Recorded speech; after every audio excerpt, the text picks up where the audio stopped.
जय बद्री केदारनाथ दोस्तों, बहुत बहुत स्वागत है आप लोगों का मेरे एक और YouTube वीडियो पे। तो दोस्तों, सबसे पहले तो आप सभी को भगवान केदार की महाशिवरात्रि की बहुत बहुत शुभकामनाएं।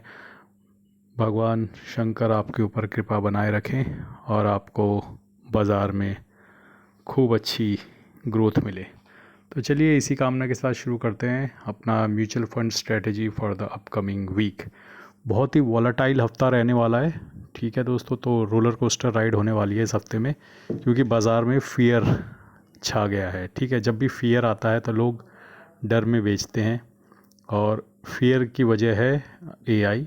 एआई ने इंडियन आईटी कंपनी उसकी जो बुरी हालत करी है। और इंडियन आईटी कंपनीज़, अब आप लोग कहेंगे कि सिर्फ आईटी कंपनीज़ की बुरी हालत हो रही है तो क्या फ़र्क पड़ रहा है। देखिए, आईटी का बहुत ज़्यादा वेट होता है हमारे निफ्टी में, और निफ्टी ड्रैग होता है तो फिर एक फियर लोगों के दिमाग में आ ही जाता है कि निफ्टी नीचे आ रहा है।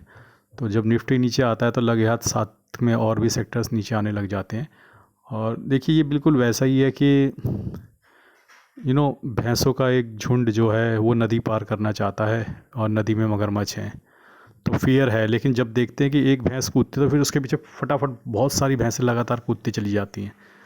तो भैंस समझ लीजिए, विल्डर बीस समझ लीजिए। तो वैसा ही शेयर बाज़ार में भी होता है। जब निफ्टी को नीचे उतरता देखते हैं तो बाकी भी फिर फटाफट नीचे उतरने लगते हैं। तो अभी काफ़ी कटाई चल रही है आईटी में, और इट्स अ फॉलिंग नाइफ। सोच समझ कर ही अपनी पोजीशन बनाइएगा। जहाँ तक निफ्टी का सवाल है, तो रिटेलर्स ने काफ़ी अच्छी क्वांटिटी में कॉल बाय भी करी है और कॉल सेल भी करी है। लेकिन सरप्राइजिंग ये है कि एफआईज ने कॉल बाय करी हुई हैं, और जो हमारे स्मार्ट मनी है उन्होंने भी डी एफ कॉल्स बाय करी हुई है। हालांकि उन्होंने हेज भी किया हुआ है, लेकिन मुझे ऐसा लग रहा है कि कल तीनों ही कलर मार्केट दिखाएगा। मतलब काफ़ी ज़्यादा वॉलेटाइल रहेगा और बड़े स्विंग्स आएंगे 100-200 पॉइंट के। तो मार्केट ऊपर भी जाएगा, मार्केट नीचे भी जाएगा, और मोटा मोटा मार्केट एक लेवल पर ही, बहुत ज़्यादा ऊपर नीचे जाकर ख़त्म नहीं होगा। तो 50-100 पॉइंट के ऊपर नीचे ही ख़त्म होगा। लेकिन ड्यूरिंग द डे स्विंग्स बड़े आ सकते हैं, और क्योंकि वजह यह है कि मार्केट में स्विंग फियर है। फियर होता है मार्केट में तो विक्स बढ़ता है, इंडिया विक्स बढ़ेगा। अब जाहिर सी बात है, कल 5 से 10% की आप बढ़ोतरी देखेंगे इंडिया विक्स में। और एक बार इंडिया विक्स जो है 14 के ऊपर चला जाता है तो उसमें स्विंग आने शुरू हो जाते हैं निफ्टी में। तो ये तो रही बाज़ार की स्थिति, जो लोग ईटीएफ स्विंग ट्रेडिंग वगैरह करते हैं उनके लिए। लेकिन म्यूचुअल फंड स्ट्रेटजी हमेशा एक लॉन्ग टर्म गोल के आधार पे ही करनी चाहिए, कि आज से 12 साल 15 साल बाद हमें पैसा निकालना है। तो आज हमें ज़्यादा घबराना नहीं चाहिए as far as mutual fund investing is concern. और सिस्टमेटिकली इन्वेस्टमेंट करते रहिए। बहुत सारे लोग बोलते हैं कि पैसा है, मुझे लमसम करना है, लमसम करना है। देखो, लमसम करने के लिए मार्केट में इस वक्त जोखिम बहुत ज़्यादा है। मार्केट में one side of the theory चल रही है कि मार्केट क्रैश होने वाला है, one side of the theory चल रही है कि मार्केट 29,000 जा सकता है, but heavier side of the story is crash. तो ज़्यादा लोग ये बोल रहे हैं कि क्रैश आने वाला है, क्रैश आने वाला है।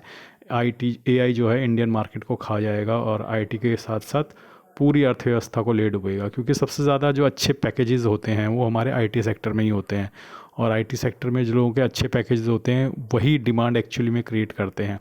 मतलब ये नहीं है कि सिर्फ वही अकेले डिमांड क्रिएट करते हैं, लेकिन वो जो हमारा पैसे खर्च करने वाला मिडिल क्लास है ना, उनमें से अधिकतर लोग जिनके पास परचेजिंग पावर है वो आईटी सेक्टर से आते हैं। इन लोगों की अच्छी जॉब्स होती हैं, इन लोगों की मोटी सैलरीज होती हैं। अब आपने देखा है कि जो रेंटल इनकम है वो बेंगलोर में सबसे ज़्यादा रेंट है इस वक्त। ठीक है, ऐसा क्यों है? क्योंकि बेंगलोर में आईटी कंपनीज़ हैं, और बेंगलोर में आईटी कंपनी में काम करने वाले हाई सैलरी पेड एम्प्लॉयज़ हैं। तो जहाँ हाई सैलरी पेड एम्प्लॉयज़ रह रहे हैं वहाँ पे ऑटोमेटिकली रेंटल बढ़ जाता है। इससे ये पता चलता है कि आईटी के लोगों की सैलरी ज़्यादा होती हैं, तभी वो ज़्यादा सैलरी भी पे करते हैं।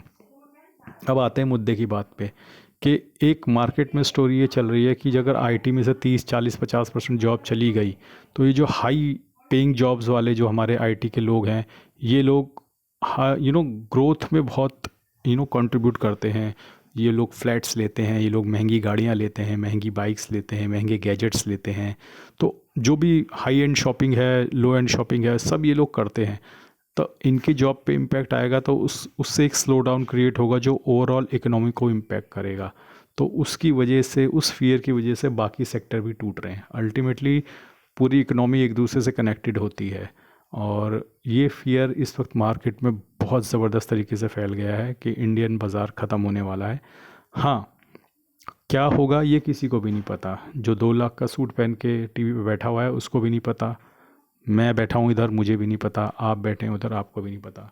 तो ऐसी परिस्थितियाँ म्यूचुअल फंड जर्नी में आती रहेंगी।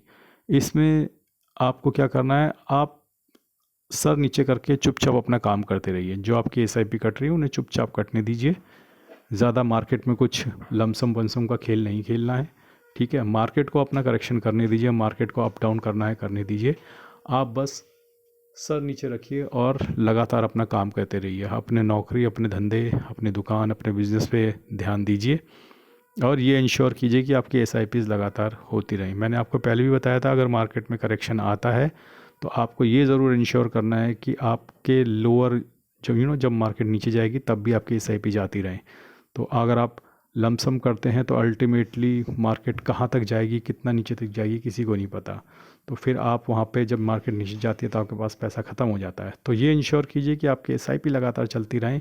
अगले 2-3 साल बहुत कठिन होने वाले हैं और 2029 के बाद आप देखेंगे आपके पोर्टफोलियो बढ़ेंगे।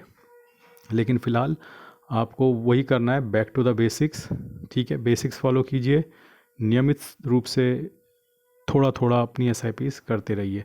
म्यूचुअल फंड स्ट्रेटेजी में कोई लॉन्ग टर्म बदलाव नहीं होता। बीच बीच में ऐसा होता है जब थोड़ा तगड़ा फॉल आ जाए तो लमसम डाल के सपोर्ट किया जा सकता है। जैसे 24,600 आएगा तो थोड़ा सा एक टुकड़ा डाल देना लमसम का, 5-10 हज़ार 15 हज़ार। 24,000 जाएगा तो फिर 10-15 हज़ार और डाल देना। 23,500 चला गया 10-15 और डाल देना। 22,000 चला गया तो 25,000 30,000 और डाल देना। ऊपर चला गया तो चुपचाप बैठे रहना। किसी को कुछ नहीं पता मार्केट कहाँ जाएगी। मार्केट में बहुत ज़्यादा फियर है, बहुत ज़्यादा वीडियोस मत देखिए। जितना वीडियोस देखेंगे उतना कंफ्यूज होंगे, जितना कंफ्यूज होंगे उतना गलत डिसीजन लेने की संभावना है। तो चुपचाप रहिए, सर नीचे कीजिए, अपना काम करते रहिए।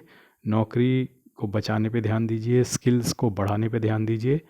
बाकी अपनी एसआईपी चलाते रहिए, मार्केट अपना काम खुद करेगा। तो आज के लिए बस इतना ही। धन्यवाद, गुड बाय, जय बद्री केदार।